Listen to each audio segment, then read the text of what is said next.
Abi hoş geldin. Hocam hoş bulduk. Bu defa karşında ben varım. Yapımcımız da sol tarafımızda duruyor kendisi. Dedi ki bu sezon böyle Yalı Çapkını'nda çok ciddi değişiklikler oldu. Buse de diziden ayrılmış. Artık senin yorum yapabileceğin bir şey de kalmadı. Bence sen gel yanımda otur. Ben dış sesim, sen de iç ses ol dedi. Bu konuda kendisiyle sözleştik ve dedik ki artık tekli masada teke tek olarak seninle bir Yalı Çapkını bölümü yorumlayalım. Şu an kendimi Fatih Altaylı gibi hissettim. O da YouTube'a geçti bu arada. Yani tam o konsepte döndük. Tam karşımdan çekiliyor falan. Güzel de bir yandan ama gözler seni de arıyor yani. Yanımda biri olunca daha rahat eleştiriyordum, gömüyordum ama hiç sıkıntı değil. Bu sezon belki daha da iyi geçer. Çok fazla eleştirmeyiz. O zaman Yalı Çapkını 37. bölümü. Yeni sezonun ilk bölümünü konuşacağız. Abi öncelikle bölümü beğendin mi? 36. bölümden yani geçen sezonun sezon finalinden sonra ne yaparsanız yapın zaten güzel olacaktı. Bu bölümde de biraz hızlı davranmışlar evlilik muhabbetiyle ama genel olarak ben bölümü beğendim. Tempo sorunu vardı. Zaman geçişleri çok fazla kullanılmıştı. 2 gün sonra, 3 gün sonra gibi. Ama yine de bence geçen sezondaki olayları kestirip atarak toparlamaya çalışmışlar. Fena değildi yani.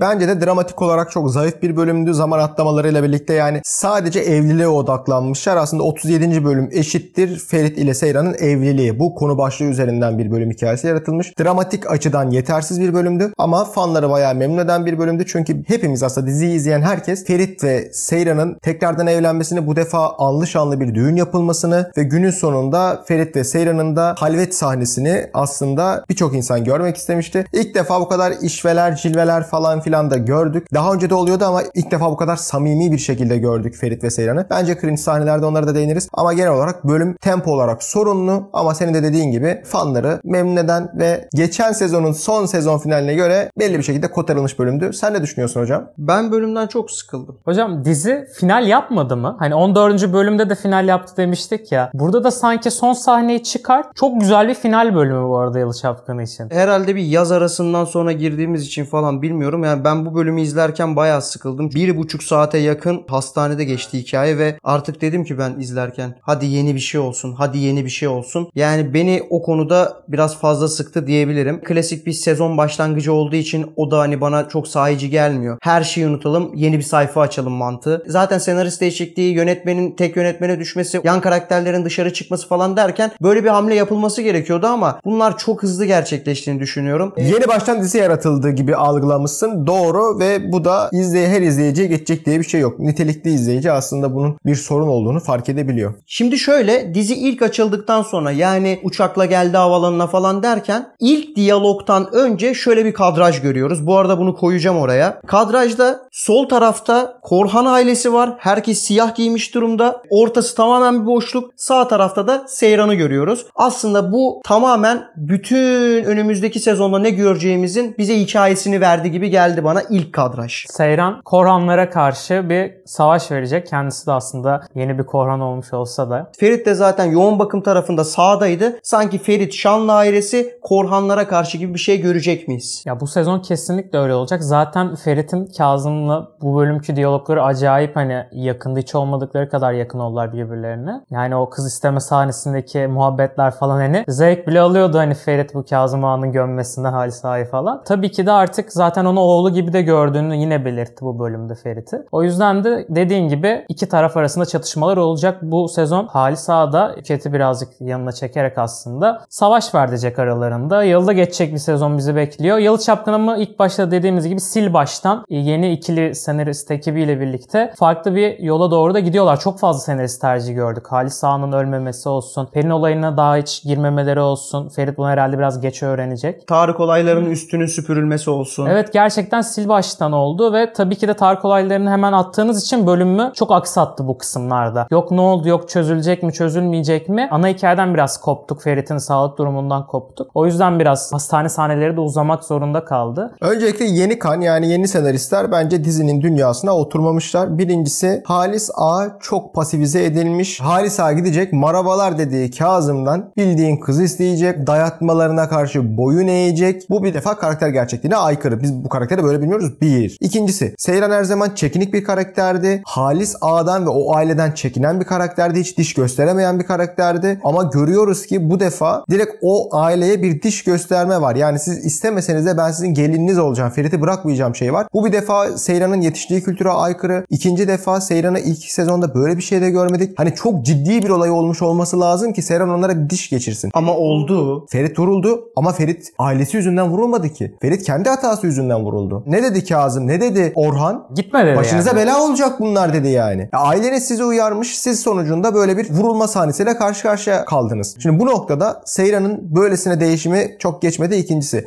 Üçüncüsü. Orhan'ı en son iyi bir baba ve artık güçlü bir baba olarak görmeye başlamıştık. İlk sezonun son bölümlerinde. Şimdi Kazım bildiğim meydan falan okuyor Orhan'a. Ya bunlar gerçekçi gelmiyor. Şeye gelecek olursak Seyran vs Korhan ailesi. Ben böyle olacağını çok düşünmüyorum. Bence Nüket ve Kaya vs yani onların karşılığında Seyran dahilinde Korhan ailesi. Çünkü esas çatışmayı Halis Ağa artık elini eteğini bu işlerden çekip sanki bir taht mücadelesine çevirecek bu aile arasındaki mücadeleyi. Bu noktada Orhan da artık bağımsızlaşacak ve biz esas Yalı Çapkını'nı izlemeye başlayacağız. Şöyle bir de Nüket'i de aslında Halis Ağa Ferit'i ona bu yaptığı olaylardan sonra tepki olarak getirdi. Ben size ne yapacağımı bilirim dedi. İfakat'e de birazcık ipleri verdi. Çocuk yapmalarına engel olma muhabbeti falan. Seyran muhabbetini de şöyle konuşalım. Geçen sezonda bir noktada kırılma yaşayıp bu hale gelmesi gerekiyordu. Bence orada Günger Bey'in bir eksikliği vardı. Hani mesela o tuvaletteki boğaz sıkma sahnesi vardı İfakat'ta. Evet, bu tarz tepkilerin önceden de bize biraz gösterilip yapılması gerekiyordu. Çünkü başrol ya kızı çekmedikleri bölümler falan var. 10 dakika görüyorduk. Yani çok dengesiz süreler oluyordu. Kız buraya evrilmeliydi. Neyse, yeni senaristler bunu keşfetmişler. Demişler ki bir dakika, bizim dizimizde 2 tane başrol var. Düzgün yazalım şu karakteri. Ve bu bölümde de şunu söylemek gerekir. Hep diyorduk, biz de çok fazla bahsetmiştik. Kadın karakterler çok kartona yazılıyordu ya da derinliği yoktu. İma etmiyorlardı bir şeyleri. Bu bölüm iyi yazıldığını gördük kadın karakterlerin ve bu da geleceğe dair iyi umutlar serdi gözümüze. Ben şunu düşünmüyorum. Bence dizi adı üstünde Yalı Çapkını ve Ferit'in hikayesini, Korhanların hikayesini anlatıyor. Seyran'ı geçen sezon bazı bölümlerde görmedik. Bu senarist tercihi olabilir. Zaten ana hikayede de Seyran'ı o kadar da çok Ferit kadar görmememiz lazım. Biz burada Seyran'ın hikayesine değil Ferit'in hikayesine odaklanıyoruz. Seyran da ana karakterden ziyade Ferit'in partneri. Böyle değerlendirirsek daha sağlıklı olur düşüncesindeyim. Başka bir konuya geçelim. Şimdi Orhan İfakat, şu yasak aşk aylar, yıllar sonra hatırlandı Seyran tarafından. Çok önemli bir çatışmaydı orası. Bunun tekrar hatırlanılması ve İfakat'i bununla tehdit edilmesi bence doğru hamleydi. Senaristlerin de ben derslerine iyi çalıştıklarını düşünüyorum. Kesinlikle, ben bile hani şey oldum izlerken, Seyran bunu söylememiş miydi oldum önceden, yani unutmuşum ben de açıkçası. Hani gerçekten de söylememiş. O kadar çok saçma olaylar yaşandı ki mafya olaylarından dolayı son 3-4 bölümde. Seyran'ın bir türlü bunu İfakat'in yüzüne vurma şansı olmadı yani. Bu da İfakat'in kozlarını birazcık aşağı çekti. Ben şey muhabbetini çok anlamadım bu bölüm. Hani çocuk yapmalarına engel olacağım dedi ya İfakat. Abi nasıl engel olacaksın? Bayağı takıldılar yani onlar da ilk evlendikleri akşam. Nasıl engel olabilirsin? Bu birazcık bana şey diyaloğunu çağrıştırdı. Hocam demişti. Hani bu hamilelik olayını çok fazla Seyran da Ferit'e dedi ya, senden çocuğum olmasını isterdim. Sana yanlış konuştum. Sana biraz ağır konuşmuştum o zamanlar. Öyle değildi falan dedi. Seyran'ı kısırlaştırabilirler veya Evet. Ferit'e de, ama Ferit'e yapmazlar çünkü kendi soylarının devamı. Ama ben şöyle demiştim bölümü izlerken, büyük ihtimal Seyran'da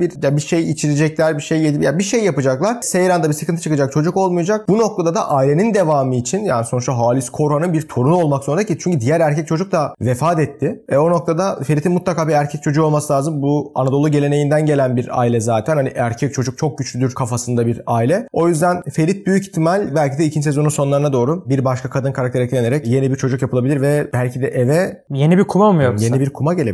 Onun dışında şöyle bir şey var. Halis'le İfakat konuşurken aslında sezonun hikayesi anlatıldı mı? Sorun bu size. Ne dedi? 6 ay kalmadan boşanacaklar. Çocuk yapılmasına engel olunacak. Eğer İfakat bu koşulları gerçekleştiremezse de Yalı'dan ve İstanbul'dan ayrılacakmış. Birazcık aslında geleceğe bir mesaj vermiş oldular. Çünkü tabii ki de Seyran'ın bu hamilelik olayı falan ortaya çıkacak, olamayacak gibi durumlar olabilir. Belki de tam ayrılmalarına yakın bir şeyler ortaya çıkıp tekrar birleşirler. Çünkü zaten pembe dizi olur bu kadar iyi devam ederse. Bu 3-4 bölüm sonra sıkar yani. Entrikalar full devam edecektir. Sadece işte Yalı'ya yeni gelen Nüket ve Kaya'yla çözülecek olaylar değil bunlar. Geçen sezondaki karakterlerin de bu şekilde devam etmesi lazım. Çünkü Seyran'la İfakat arasındaki mücadele her zaman diri tutar ikisinin arasındaki çatışmayı. Bu noktada önemli bence kesinlikle. Örneğin evlenirken Sultan'ı gördük. Evet. Orada da hani merak etmeyin Sultan'ın hikayesini de hatırlıyoruz gibi bir Evet. Ya bu dizi pembe dizi de değil, bu dizi romantik komedi de değil. Hep farklı algılanıyor. Bu dizi psikolojik bir dizi. Bu dizinin ana hikayesi Gülseren Budayıcıoğlu'ndan geliyor ve yaşanmış bir hikaye. Bu noktada psikolojik temaya dayanmayan bölümler ve karakterlerin psikolojisine derinlikle giremeyeceğimiz hikayeler bence bu dizi gerçeğine çok uygun olmayacaktır. Evet, yine çatışmalar, yine böyle arkadan iş çevirmeler, entrikalar olacak ama ben Ferit ve Seyran'ın bir şekilde yine bozuşabileceğini veya bozuşmasalar dahi aile içi entrikalar sebebiyle ikisinden birinin veya her ikisinin de ciddi bir psikolojik sınavlar vereceğini düşünüyorum. Artık bu sezon, çünkü geçen sezon çok giremedik, o psikolojik kısımlara da başlamak gerekiyor. Çünkü Gülseren Budayıcıoğlu'nun yazdığı tüm psikolojik dizilerde karakterler hep gitti terapi gördüler. Evet, zorlandılar. Yalı Çapkın'da birinci sezonda böyle bir terapi sahnesi falan görmedik. Belki şöyle olabilir, çift terapisi görebilirler. Hem çift terapisi olabilir ya da ilk birisi gider sonra diğeri de gitmek zorunda kalır gibi şeyler de olabilir. Ferit'in gitgide bir noktadan sonra yavaş yavaş kötüye doğru gitmesi lazım mental durumunun. Eğer gerçek hayattan uyarlanmıştır ibaresine hala uymaya çalışıyorlarsa. Ama bu bölümde psikolojik kısımlar çok azdı bence. Daha pembe dizi izledik. Özellikle son 20 dakika falan. Bana öyle geldi birazcık Seyfer. Bir de son olarak Gülseren Budayıcıoğlu bahsediyordu Yalı Çapkın'ı anlatırken. Kendisine ilk terapiye gelen galiba Sunay'dı ve babası için gelmişti. Biz bu bölüm Kazım'ı maşallah melek gibi izledik. Bu dizi nasıl gerçek bir hayat hikayesine dayanıyor? Bu da oradan bayağı bir soru işareti bıraktı bende. Tam bu konudan alarak aslında kız isteme sahnesi ve özellikle Kazım'ın 180 derece değişimini konuşmak istiyorum sizlerle. İlk sezondaki Kazım ve yeni sezondaki Kazım. Ya ben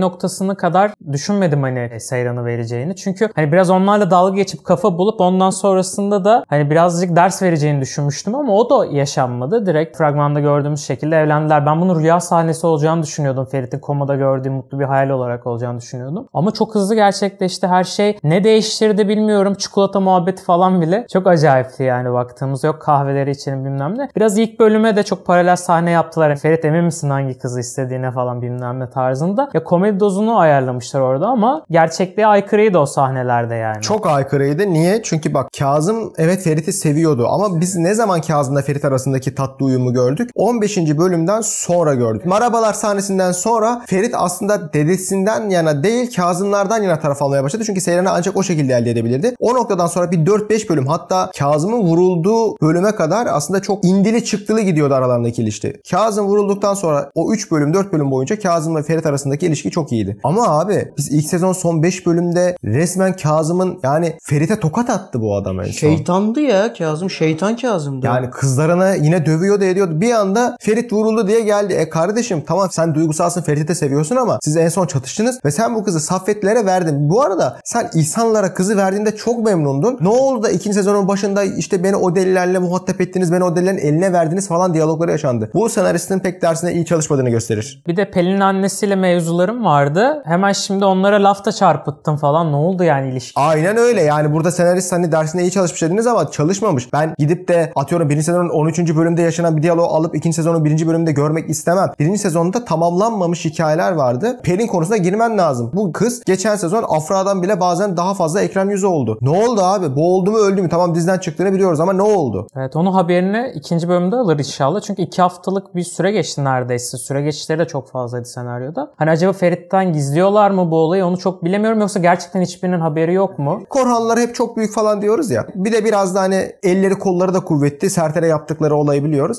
Şimdi Hattuç geldi dedi ki tamam dedi hapse girecek falan. Halisa da mi diyecek? Tamam öyle mi? O zaman biz dokunmuyoruz. Senin için dokunmuyorum. Bence mutlaka Halisa'nın hatta belki kendi elleriyle bile olabilirdi. Tarık'ın ölümünü görmesi gerekirdi. Baran Bölükbaşı'nın bir bölüm daha görünmesini ve bence bu Korhanların aslında şeytani yüzünü de göstermek için böyle bir sahne gerekebilirdi. Ama şimdi orada şöyle bir denklem var. Yapım tarafında belki oyuncuyla anlaşamadılar. Belki olabilir. Bunu nasıl tolere edebiliriz? Böyle tolere edebiliriz demişlerdir. Şimdi çok önemli bir konuya değineceğim aslında. Diyalog mevzusu. Özellikle sosyal medyada senaristlerin diyalog konusunda çok başarılı olduklarını ve hikaye yazma konusunda da çok başarılı olduklarıyla alakalı yorumlar okudum. Diyaloglar hakkında ne düşünüyorsunuz? Dizideki diyaloglar size sahici geldi mi? Bana diyalogların çok tekrar ettiği hissi geldi. Aynen. ve sürekli karakterler aynı şeyleri söylüyor gibi geldi. Ve şunu dedin değil mi? Halis konuşurken abi birinci sezonda Halis'i hatırlıyorum. Halis böyle demez ki. Ferit konuşurken böyle bir cümle kurmaz ki. Seyran konuşurken Seyran'ın karakterine ters yani bu eylemler, hareketler. Ya Seyran kurmuyordu ama kurması gerekirdi falan dedim bir de. Kesinlikle hocam dediğiniz gibi ya sahicilikten biraz uzaktı. Diğer senarist de bunu çok iyi başaramıyordu ama en azından erkek karakterlere yoğunluk verdiği için hani Halis ile Ferit de güzel diyaloglar çıkartabiliyordu ortaya. Burada kadın karakterler bence diğer sezona göre iyi yazılmıştı. Ama dediğiniz gibi tekrar muhabbeti çok vardı. Özellikle hastane sahnelerin boğuculuğu. Yani kol mevzusu çok uzadı. Sakat kalacak mı kalmayacak mı? Bir de çatışmalar çok iki aile arasındaki. Yani biraz gereksizdi o sahneler. Ya şu cümleyi ben 4 kere duydum. Ben Seyran için kurşun yerim. Hani bir kere söyledin. İkinciyi söyledin. Üçüncüyü söylüyorsun ve sürekli bunu hastanede söylüyorsun. Hani anlamadım. Niye sürekli aynı şeyi söyletiyorlar? Bir sıkıntı daha var. O da şimdi arkadaşlar sizin torununuz ölümden kurtarılmış, tamam mı? Vurulmuş çocuk ölecek. Bak ambulans uçakla getiriliyor. Yani imkanınız paranız var da getirebiliyorsunuz. Fakir biri vurulsaydı orada ölürdü zaten kesin. Şimdi bu çocuk kurtarılmış. En iyi ameliyathanelerde en iyi doktorlara emanet ettiniz. Ya doktorun dediği şey sol kolunun felç olma ihtimali. Ya o sırada hiçbir aile ne sol kolu felç mi kalacak falan diye düşünmez. Demez bir ya. şükredersin. Hele ki bize Ramazan'da bir bölüm de yapmışlardı mesela. Çok şükürler eden, çok oruçlar tutan, işte sahurlara kalkan bir aileydi bunlar. Abi bir şükret.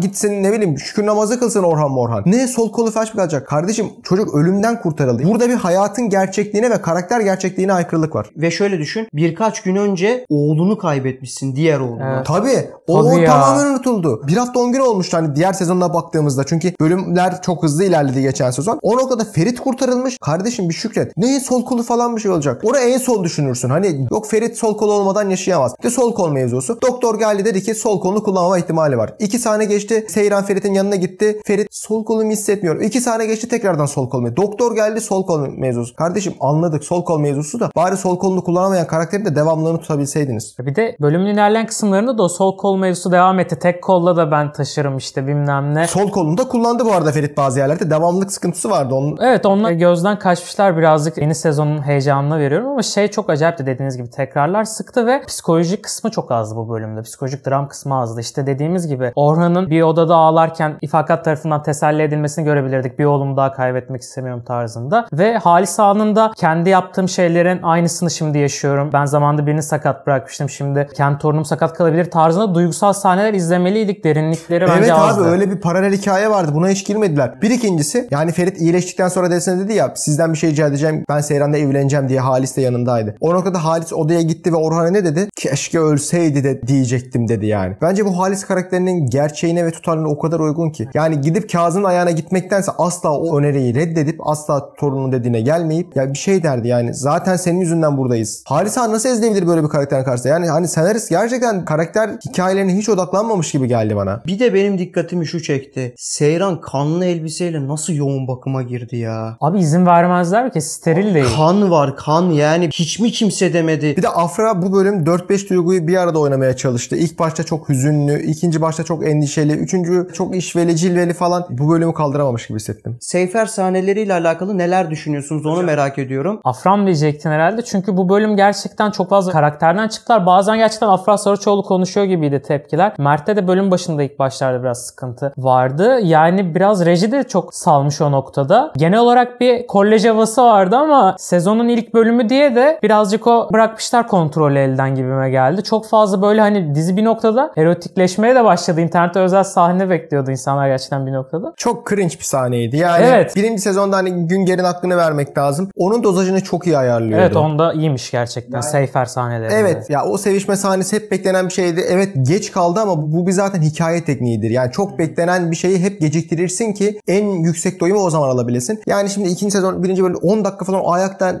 o diyaloglar falan Afra'yı bilemiyorum ama Mert Ramazan'ın oyunculuğundan şunu anladık. Çocuk hiç memnun değildi o sahnelerden yani. Hissettirememişti zaten. Sanki rolden çıkıp gerçek hayatta da onu öpüyormuş gibi bir hissiyat verdi bana izlerken. O biraz zorladı sınırları gibime geldi. Bir de tekrar muhabbeti de çok vardı. Yani mesela orada çocuk mevzusuna girmelerine gerek var mıydı daha şimdiden? Bilemiyorum açıkçası. Baba evinde o libidonun tavan yapması Ferit'in yani orada hattuç gelse görse ne diyeceksin abi yani? Son olarak kahvaltı oldu sabah ve dedi ki Alisa 2 tabak daha koyun. Kapı çaldı. Nüket ve oğlu Kaya diziye dahil oldu. Hayırlı uğurlu olsun diyelim. Gerçekten çok beklediğimiz bir ikiliydi. Ben Binnur Kaya diziye gireceği haberini gördüğümde demiştim ki çok iyi olacak. Bu sezon demek ki o da daha önce önce zaten bu tarz psikolojik bir işte oynamıştı. Şimdi de daha iyi olacak yılda geçen bir sezondu diye düşündüm. Kaya karakterini canlandıran arkadaşımızı zaten biliyoruz bu tarz böyle psikolojisi bozuk karakterleri iyi oynadığını. Bence ondan da devam edecektir. Ferit'e ve Yalın'ın tabii ki de yöneticisi olarak hem Fakat'a hem de Seyran'a bir rakip de geldi. Bakalım oradaki güç dengeleri nasıl olacak? Biraz onlar da bu sezonki çatışmayı ilerletecekler. Genel olarak çok wow bir hikaye açılımı gibi gelmedi ama eklenen iki oyuncu gerçekten diziye seviye atlatabilecek oyuncular bence. Yalı Çapkını yapan şey sempatiydi. Oyuncular arasındaki enerji, samimiyetti. Ben iki oyuncu tercihinde yanlış buluyorum. Binnur Kaya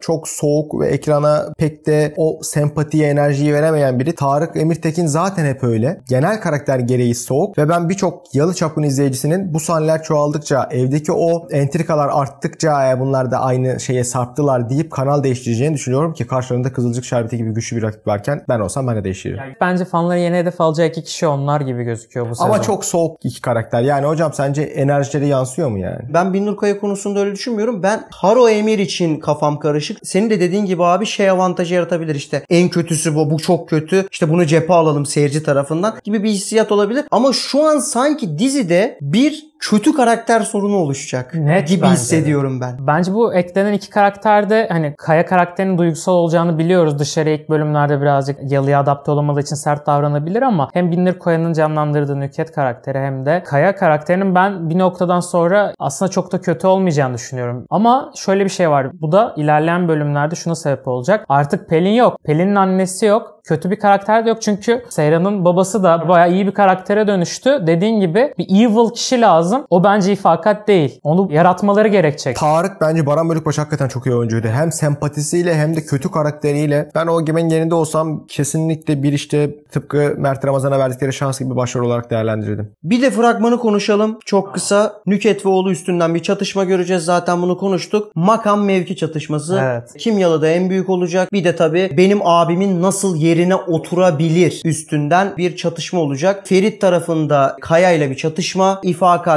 ve Nükhet arasında bir çatışma ve genel olarak Seyran'ın üstüne baskılı olan bir Yalı çatışması göreceğiz. Kaya'yı daha aktif göreceğiz büyük ihtimalle ilerleyen bölümlerde. Acaba kimle onun arasını yapmaya çalışacaklar dizide? Hangi karakterle yapmaya çalışacaklar? Seyran da olabilir bu kişi, yoksa Seyran'ın kardeşi de olabilir ya da yeni bir karakterle bir şeyler olabilir. Ya da onun sorunlu hayatı yüzünden Yalı'daki sıkıntılar ortaya çıkabilir. Belki dışarıda çok takılacak edecek, Ferit onu kurtarmaya çalışacak bir noktalarda. Yani şöyle mi diyorsun? Abidin ve Suna hikayesinin içine Kaya konumlanabilir mi? Zaten onların da arası açılmıştı. Belki oraya bir yama olabilir. Ya bence olamaz. Zaten diğer abi de denemişlerdi onu. Yani bu karakter eğer bir partner yapılacaksa... Şey olabilir. Asuman karakteri olabilir. Çünkü Ferit'in şey diyaloğu, abimin yerine nasıl oturur muhabbeti. Acaba evet, orada Asuman olabilir. Çünkü tek kaldı. O kız zaten hiçbir şeyde yorum yapmıyor yani. Ya gerçekten bak o da olabilir dediğimiz gibi. İki kişi var aklımızda yöneltebilecekleri. Bilmiyorum ama hani bence bizi çok şaşırtacak karakterler olacaklar ama etkileri ne olur? Açıkçası tam şu an kestiremiyorum. Ama dediğin gibi bu dizide şu anlık görünen en büyük açıklık, ana kötü karakter yok. O Halisa değil ya da Nükhet de öyle biri olmayacağı benziyor. Gözler Pelin'i arıyor değil mi? Ya gözler evet, hani insanlar hani eleştiriyordu bir noktada. Biz de çok eleştiriyorduk ama hani o kadar böyle saf sevilmeyen bir karakter şu anlık yok ya da Baran Bölükbaşı'nda bir noktada belki de arayacağız. Onu bence yaratmaları gerekecek çünkü pembe diziye döner full yılda giderse olaylar. Tabii reytinglerde inanılmaz bir açılış. Zirvenin adı ya. Zirvenin adı oldu. Zaten hani 1,5 günde 11 milyon YouTube izlenmesi falan, yani inanılmaz bir başarı. Zaten Yalı Çapkın'ın bu başarısını hani söylenecek bir şey yok. Yalı Çapkın'ı başarısını bir şekilde devam ettiriyor. Yeni bir senarist kadrosuyla devam ettiriyorlar. Onlar da bu süreçte pişerek ilk baş senarist oldukları işte bakalım yeni kalemler neler getirecek bize. Potansiyeli yok hikayenin ama izleyici kitlesi sadık ve devam ediyor. Konuşulmaya devam edecek. Biz de yorumlamaya devam edeceğiz. O zaman yeni sezon hayırlı uğurlu olsun diyelim. Teşekkürler abi. Teşekkürler hocam. O zaman Dizi Çapkın'da yeni sezon hayırlı olsun. Yeni bir konsept. Yorumlarınızı bekliyoruz. Kanalımıza abone olmayı, beğenmeyi ve bu abiyi trendlere taşımayı unutmayın. O zaman görüşmek üzere. Kendinize çok iyi bakın. Yeni bir Wonderkid doğuyor.